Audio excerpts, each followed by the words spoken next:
On ne peut pas caresser un terroriste. C'est quelqu'un qui vient vous tuer. Donc vous devez avoir un système de défense pour l'éliminer avant qu'il vous élimine. Mais sur le terrain de la pensée, et on en parlera, on a des terroristes de la pensée. J'ai élaboré, lors de ma conférence récente au Burkina Faso, où j'étais invité aux universités africaines de la communication de Ouagadougou, j'en étais l'invité spécial, j'ai élaboré le concept de terrojournalisme.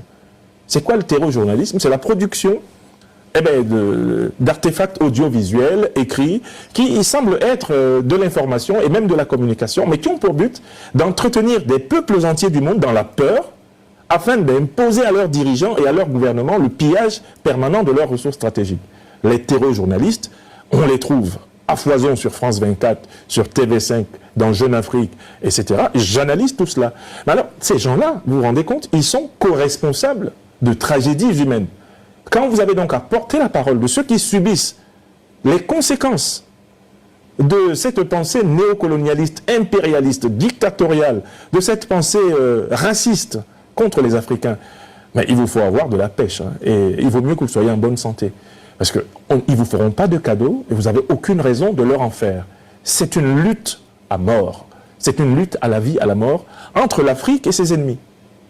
Alors, on me reproche d'être tranchant, bien souvent quand on se trouve du côté des ennemis de mon peuple, des ennemis de ma communauté, de ceux qui veulent que les Africains soient des subalternes éternels.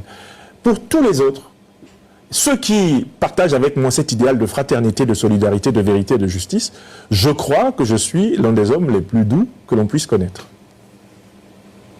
D'accord. Vous évoquiez déjà votre passage à Ouagadougou. Vous avez notamment fait connaître votre livre « L'impérial terrorisme ». Et c'est sur ça que j'aimerais qu'on parle maintenant. Ça a fait déjà grand bruit malgré le fait que vous ayez publié il y a plus de 40 000 ventes déjà en cette année. Est-ce que vous pensez que ce sera votre prochain best-seller? Alors, en tout cas, c'est pour le moment mon best-seller. C'est mon livre le plus vendu. J'ai jamais vendu 40 000 exemplaires d'un seul de mes livres avant celui-ci. Ce livre établit une vérité essentielle pour notre temps. L'Afrique n'est pas agressée pour des raisons religieuses. On a élaboré un plan, un stratagème pour salir l'islam, pour cacher derrière la religion islamique un plan de recolonisation impérialiste de l'Afrique. On a créé dans les années 80 Al-Qaïda. C'était pour combattre les soviétiques en Afghanistan. Ce sont les services américains qui ont créé Al-Qaïda. C'est scientifiquement documenté. On a créé dans les années 2000 l'État islamique. Et l'actuel président américain, Donald Trump, nous dit c'est l'administration Obama-Clinton qui a créé l'État islamique. D'autant plus qu'on a établi, et maintenant ça ce sont les documents américains déclassifiés, on a établi des financements directs d'institutions comme l'USAID américaine aux organisations terroristes. De nombreux sénateurs l'ont reconnu et l'actuel chef du renseignement américain, Mme Tulsi Gabbard, a publiquement témoigné devant le Sénat sa honte de voir son pays collaborer avec ceux-là même qui ont tué des soldats américains et qui déstabilisent le Moyen-Orient depuis plusieurs années, déstabilisent l'Afrique, qui ont saccagé la Libye, déstabilisé le Sahel. Donc ce livre a été consacré à rassembler les preuves occidentales de l'implication directe de l'OTAN et de ses alliés du Moyen-Orient dans la déstabilisation de l'Afrique à travers des organisations apparemment religieuses cachées derrière le concept de djihadisme, mais qui sont en réalité des organisations de mercenaires dont le but est très simple. Il faut terroriser les Africains pour imposer aux Africains d'accepter des conditions de prédation, de spoliation de leurs matières premières stratégiques. Pour leur prendre l'or, le pétrole, le gaz, le manganèse, le coltan, l'uranium, il faut maintenir les Africains en état de guerre. Et en leur proposant de l'aide dans la lutte antiterroriste, on en profite pour les réoccuper militairement. On en profite pour imposer des petits valets de l'impérialisme et du néocolonialisme dans les palais présidentiels. Et on en profite pour remettre les multinationales occidentales et moyen-orientales sur tout le continent et ainsi s'assurer que les matières premières stratégiques dont ce continent regorge vont alimenter ad vitam aeternam l'économie du Grand Nord. Et donc, dans le livre, je n'ai rassemblé que des preuves américaines officielles, des preuves européennes officielles, des preuves françaises officielles. L'avantage du livre, c'est que j'y applique la méthode de l'art de manger mon piment dans la bouche de l'ennemi. C'est un proverbe africain qui dit que quand on veut confondre l'ennemi, il faut manger son piment dans sa bouche. Métaphoriquement, ça veut dire qu'il faut lui faire dire lui-même ce qu'il accuse.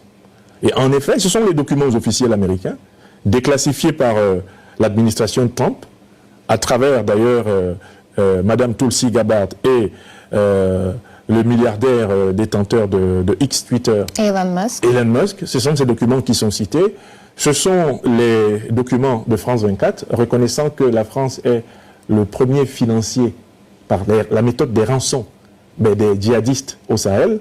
Ce sont les documents de l'Union européenne documentant la naissance d'Al-Qaïda et de l'État islamique, les documents officiels américains. Ce sont les documents de Wikileaks, le fameux scandale avec Julian Assange, où on retrouve les mails de Mme Hillary Clinton avec son conseiller Sidney Blumenthal, qui explique qu'il faut tuer Kadhafi, il faut détruire la Libye parce que Kadhafi risque de détrôner le dollar, détrôner l'euro et détrôner le franc CFA.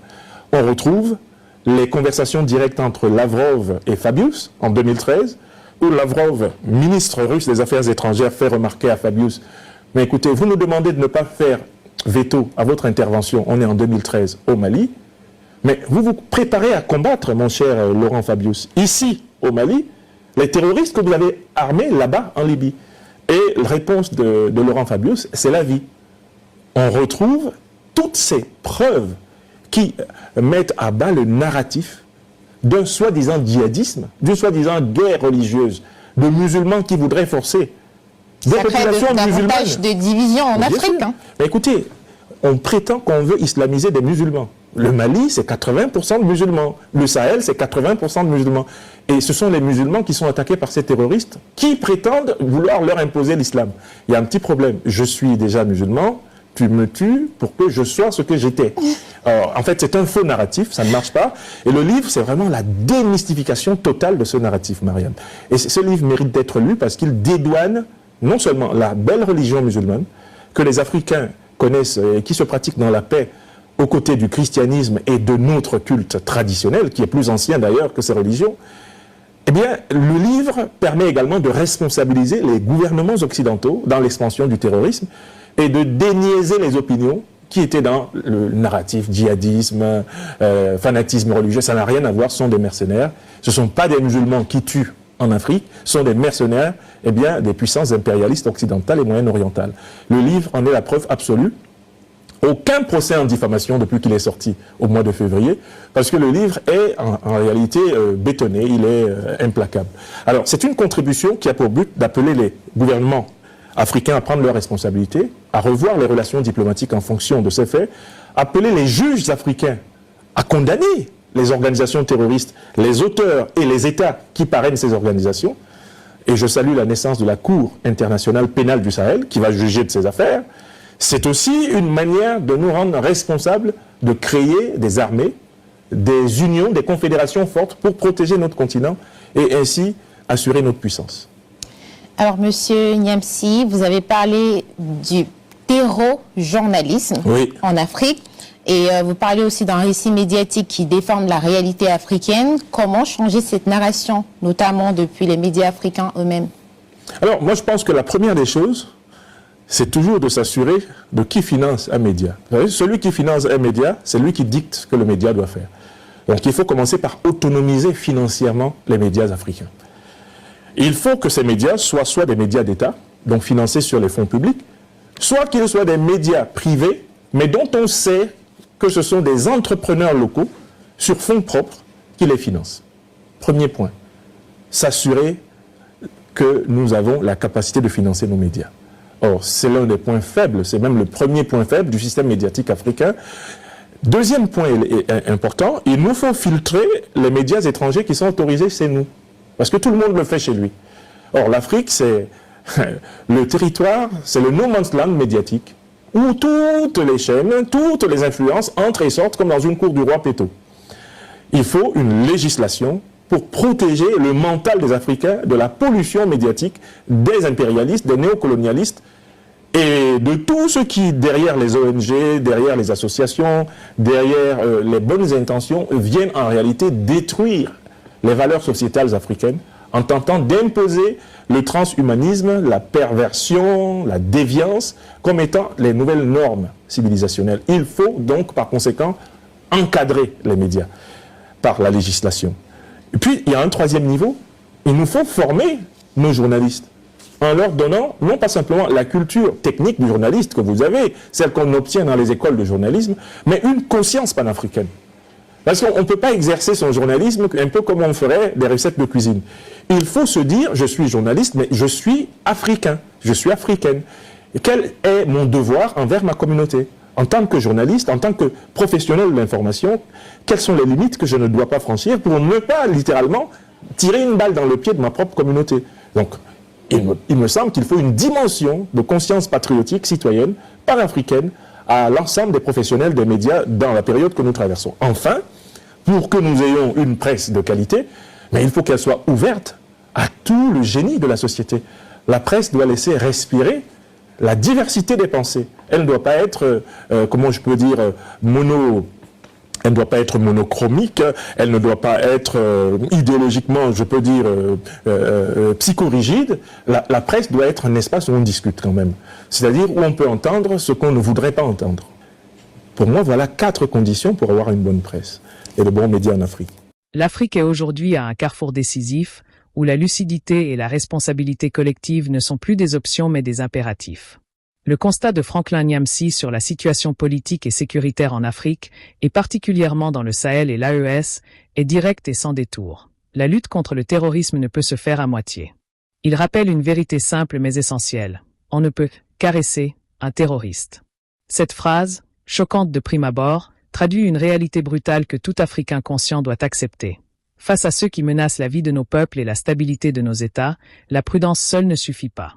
L'Afrique se doit d'ériger des systèmes de défense solides, de penser stratégie et anticipation, mais aussi de comprendre les mécanismes subtils par lesquels le continent est fragilisé de l'intérieur, par la manipulation idéologique et médiatique. Nyamsi introduit un concept fondamental pour comprendre cette manipulation, le terrojournalisme. Ces médias et productions d'informations ne se contentent pas de relayer des faits. Ils construisent un climat de peur et d'angoisse, modelant l'opinion publique pour imposer des agendas politiques et économiques étrangers. France 24, TV5, Jeune Afrique, autant de vecteurs d'une influence subtile mais efficace. En disséquant cette réalité, la chaîne Quelle leçon pour l'Afrique rappelle qu'il ne suffit pas de dénoncer l'injustice. Il faut comprendre le fonctionnement des outils de domination et éveiller la conscience collective pour ne plus être complice, même passivement, de la spoliation de notre continent. L'un des aspects les plus puissants de l'analyse de Nyamsi est la distinction qu'il fait entre terrorisme réel et terrorisme de pensée. Si le premier se manifeste par la violence physique, le second s'exprime par la manipulation intellectuelle et émotionnelle. L'Afrique doit reconnaître ces deux formes de menaces et y répondre avec la même détermination. Chaque document médiatique, chaque intervention étrangère, chaque narratif imposé doit être examiné sous l'angle de la souveraineté et de l'indépendance intellectuelle. Quelle leçon pour l'Afrique ne se contente pas de critiquer. Elle appelle les citoyens africains à prendre conscience que la vigilance est un devoir moral, politique et citoyen. La publication de son livre L'impérial terrorisme constitue une véritable révélation. Nyamsi y expose des preuves officielles américaines, européennes et françaises démontrant que l'Afrique n'est pas agressée pour des raisons religieuses, mais pour des motifs géopolitiques et économiques. Le narratif du djihadisme est une construction destinée à masquer un plan de recolonisation et de prédation. Pour l'Afrique, la leçon est claire. Comprendre les causes réelles des conflits est une étape indispensable pour se défendre et construire des États résilients. Il ne s'agit plus seulement de combattre sur le terrain, mais de reconquérir le récit, de refuser de laisser d'autres imposer nos histoires et nos perceptions au détriment de nos peuples. Nyamsi met également en lumière la complicité indirecte de certaines puissances dans le financement et la structuration des groupes armés. Cette réalité impose à l'Afrique de revoir ses alliances et de renforcer sa diplomatie, mais aussi d'exiger des comptes. Loin de céder à la fatalité, l'Afrique peut transformer cette connaissance en force en utilisant la preuve pour responsabiliser gouvernements et institutions internationales. La chaîne Quelle leçon pour l'Afrique souligne ici que chaque citoyen africain doit comprendre que sa participation, son engagement, et même son choix de s'informer ou de soutenir des médias responsables, constitue un acte politique de souveraineté. Au-delà de la critique internationale, Nyamsi insiste sur le rôle des médias africains eux-mêmes. Il ne suffit pas de dénoncer les médias étrangers ou néocolonialistes. Il faut autonomiser financièrement les médias africains, assurer leur indépendance et surtout développer une conscience panafricaine chez les journalistes. Chaque professionnel de l'information doit comprendre que sa responsabilité dépasse le simple reportage. Il façonne la conscience de la société, influence la stabilité et peut contribuer à la souveraineté du continent. Une presse libre, mais surtout consciente et responsable, devient alors un levier indispensable pour la construction d'une Afrique forte et unie. La formation des journalistes à la conscience panafricaine est un point central. Niamsi rappelle que la technique seule ne suffit pas. Il faut inculquer le sens du devoir envers la communauté et la responsabilité de chaque mot, de chaque image, de chaque article publié. Dans une Afrique confrontée à des narratifs déstabilisants et des manipulations externes, le rôle des journalistes n'est pas seulement d'informer, mais de protéger, d'éduquer et d'éveiller les consciences. Quelle leçon pour l'Afrique insiste sur ce point? L'avenir du continent dépend de la capacité de ces médias à être à la fois libres, critiques et profondément ancrés dans les valeurs africaines de solidarité, de justice et de vérité. L'Afrique se trouve aujourd'hui face à une urgence qui dépasse le simple cadre politique ou sécuritaire. Elle est confrontée à une crise profonde de conscience et de souveraineté. Franklin Nyamsi, dans son analyse sans détour, nous rappelle que la situation critique dans le Sahel et particulièrement dans l'AES ne résulte pas d'un hasard ni de faiblesse purement locale. Elle découle de stratégies complexes, méticuleusement orchestrées par des puissances étrangères, qui utilisent à la fois la force militaire et la manipulation médiatique pour déstabiliser le continent. Lorsque Nyamsi affirme que l'on ne peut caresser un terroriste, il ne s'agit pas d'une formule choquante pour provoquer l'émotion. Il s'agit de rappeler une réalité brute et nécessaire à toute compréhension lucide de la sécurité africaine. Face à ceux qui viennent menacer directement la vie des Africains, la prudence ou l'inaction ne suffisent plus. L'Afrique doit penser en termes de stratégie, de préparation et de défense, mais aussi en termes d'intelligence et de maîtrise du récit. Car la guerre moderne ne se joue pas seulement sur le terrain, elle se joue aussi dans l'esprit des peuples et dans les médias. C'est précisément là qu'intervient le concept de terrojournalisme développé par Nyamsi. Ce concept est crucial pour comprendre le rôle indirect mais essentiel de certains médias dans la perpétuation de l'instabilité. Le terrojournalisme n'est pas une simple couverture de faits. Il s'agit d'une production d'artefacts écrits ou audiovisuels qui, sous le prétexte d'information, façonnent l'opinion publique dans la peur et la division. France 24, TV5, Jeune Afrique et d'autres acteurs médiatiques ne se contentent pas de relater l'actualité. Ils créent un climat de vulnérabilité psychologique et sociale qui permet aux puissances étrangères de justifier leurs interventions, d'imposer des régimes subalternes et de sécuriser l'accès aux ressources stratégiques africaines. Quelle leçon pour l'Afrique insiste sur ce point? Il ne suffit pas de critiquer les manipulations extérieures, il faut aussi comprendre leurs mécanismes, éveiller les consciences et former des citoyens capables de détecter les stratégies de désinformation et d'influence. L'analyse de Nyamsi met en lumière une vérité fondamentale. L'Afrique fait face à deux types de terrorisme. Le premier, tangible et violent, s'exprime sur le terrain par des attaques, des assassinats et des destructions. Le second, plus insidieux, est le terrorisme de pensée, celui qui façonne les perceptions et les croyances par la peur, la manipulation idéologique et la propagande. Le danger de ce second type est immense. Il peut conduire à l'acceptation passive de la spoliation et de la domination étrangère, tout en fragmentant le continent de l'intérieur. Comprendre cette distinction est essentiel. Chaque citoyen africain, chaque journaliste, chaque leader politique doit mesurer l'impact de cette manipulation sur la stabilité, la sécurité et la souveraineté du continent.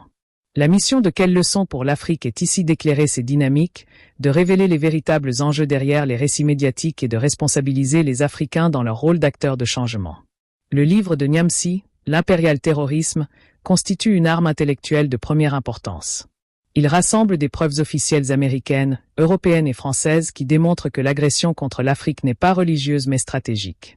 Le narratif djihadiste, largement diffusé, est un outil de dissimulation destiné à masquer un plan de recolonisation, de pillage et de contrôle des ressources naturelles du continent. Le but n'est pas d'islamiser des populations, comme on le prétend, mais de les maintenir dans un état de vulnérabilité permanente où elles sont forcées d'accepter des conditions économiques et politiques dictées par des intérêts étrangers.